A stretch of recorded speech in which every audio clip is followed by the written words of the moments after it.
Well, good morning.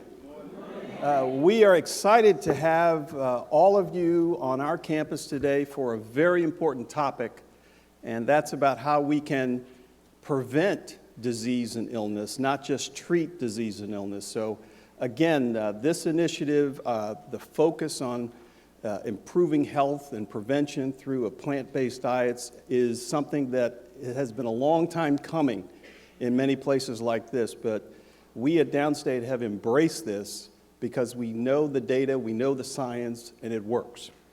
And so thank you for being here. This is very important. I want to salute Dr. Richard Rosenfeld and Dr. Elizabeth Helsner. They have been the dynamic duo to get this conference organized and programmed. So let's give them both a round of applause.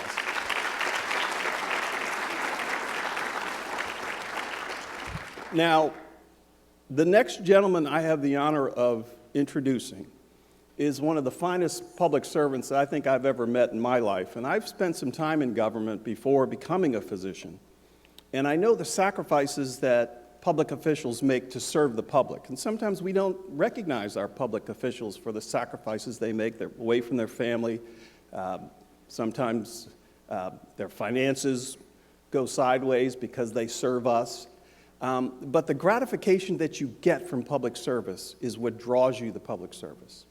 And I can tell you that the Honorable Eric Adams is one of those types of individuals who is passionate about public service and serving our great borough of Brooklyn and New York City, New York State, and indeed the nation. And so I have been honored to get to know the borough president. He was here at my inauguration. And he spoke passionately then about how his life had been transformed by adopting a plant-based diet lifestyle. And I won't steal his thunder because he's going to give his own personal testimony. But I can tell you, as a primary care general internist, I wish I had had patients like Eric Adams, who had followed the prescription. And literally, I used to write out, exercise 3 times a week, eat less meat, less fried food. And I'd give it to my patients, and they'd chuckle and say, "Oh, Dr. Raleigh, you crazy. Just give me my medicine." So I'd give them their medicine. But I was trying to teach them with that silly little stunt of writing it on a prescription pad to try to get them to adopt a healthier lifestyle. And this great public servant, our great borough president, has done that. And so it is an honor for me to introduce him. Now, I got to tell you, New Year's Day, I've been up late with my kids and my wife. We watch the ball drop on TV and everything, and we have our toast and we eat, and then we go to bed. And so I woke up a little late on New Year's Day, and I turned on the news. There was the borough president at Coney Island getting in the water. And I said, my gosh, what does Eric not do? So there he was, bare-chested, 20 degrees, in the water in Coney Island. I said, boy, he makes us all look like slackers. So it is now my honor to introduce the great borough president for the borough of Brooklyn, the Honorable Eric Adams.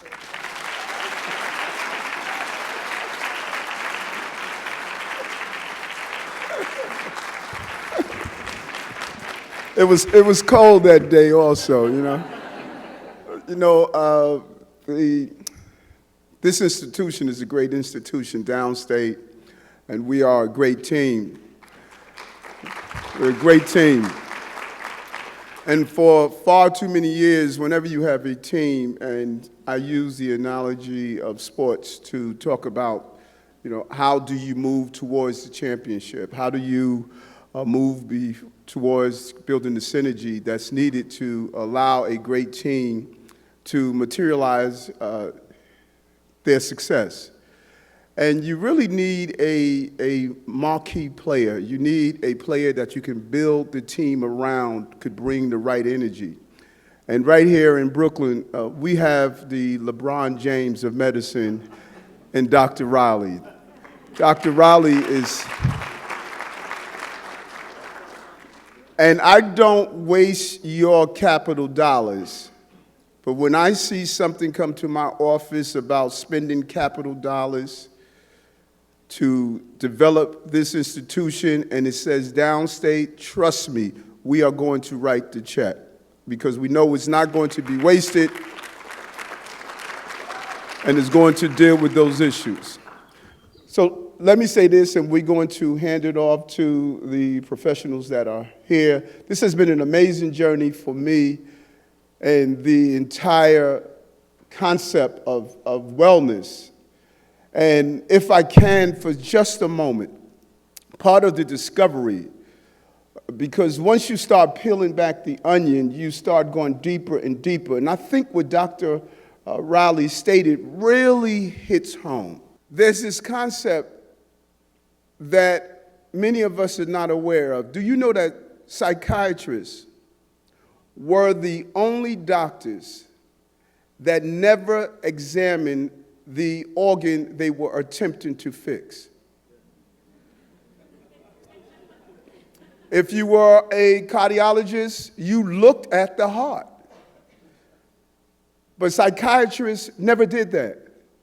Neuroscientists came forward, and using technology, they were able to actually look at the brain, and they partnered with psychiatrists, and they were able to see how the brain actually operates. And in the process, one part of that discovery is something that's called synaptic connections.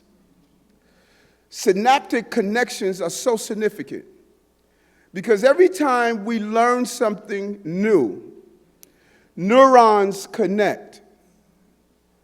And so you go from knowledge to thinking to doing to being. Being is when it becomes a habit that remains with you forever. When you wake up in the morning and you brush your teeth, you don't think about putting the toothpaste on, dampening the toothpaste and brushing your teeth. You don't think about dressing yourself, tying your tie. In fact, some of you, if you were to do a real analysis, can't even tell you what route you took to get here today because you're so used to coming here that the synaptic connections are so solid. And once you are in the state of being, the synaptic connection becomes part of you, and it becomes part of a habit, and you no longer have to think through it. Now, this is not a 9 o'clock biology class, but this is important. These synaptic connections, these neurons that go off in our brain, we have more electronic pulse in our brains than all of the cell phones that takes place globally daily. Those synaptic connections, learning how to ride a bike, you create these synaptic connections of balancing yourself, of pedaling, of moving.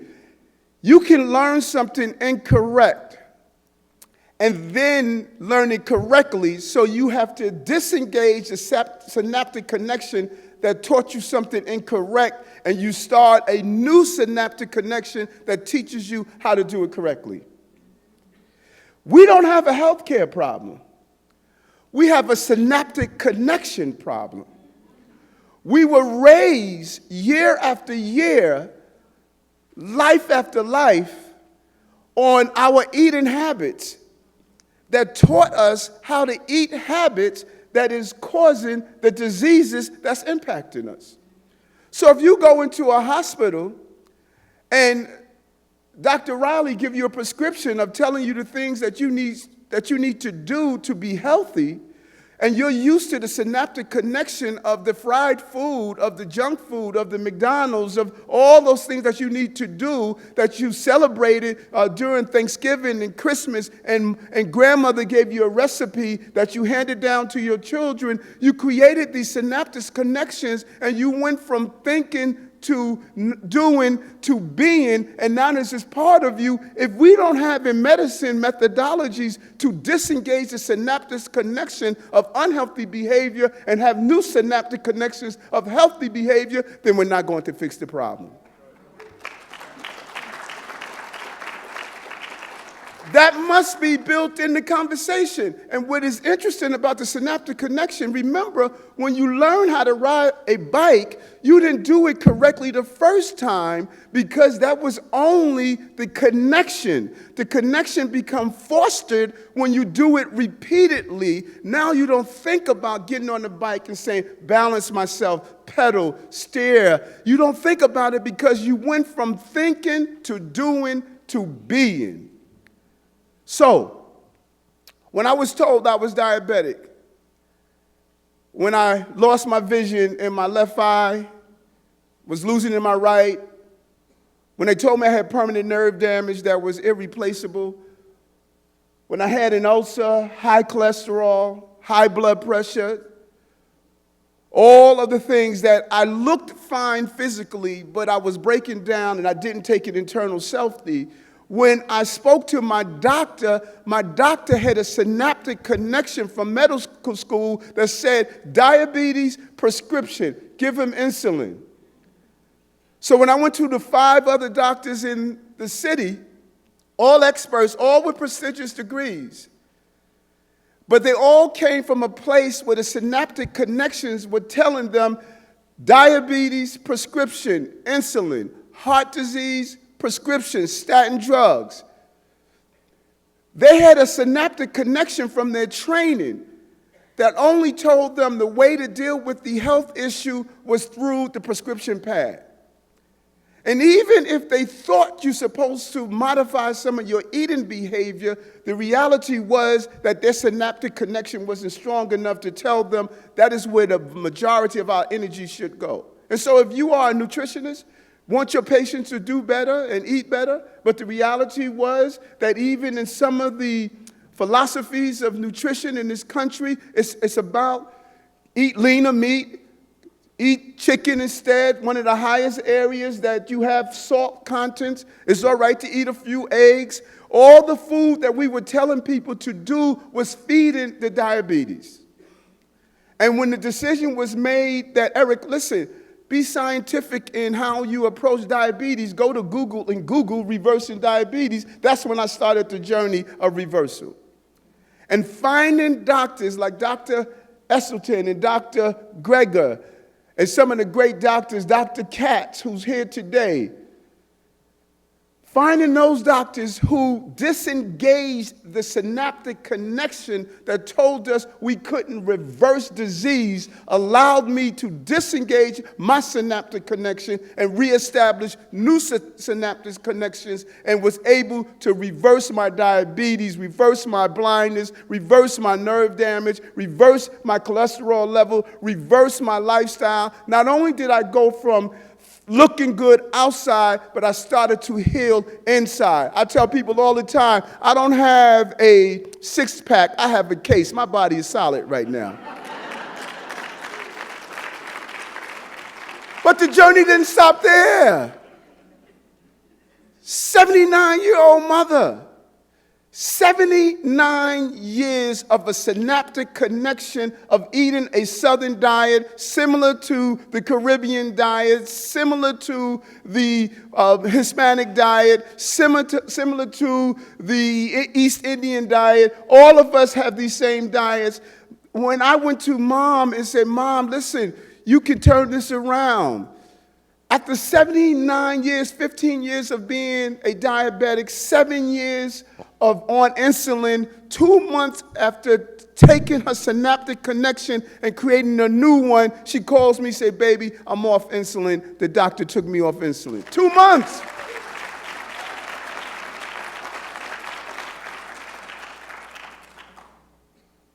Where we are going is so amazing.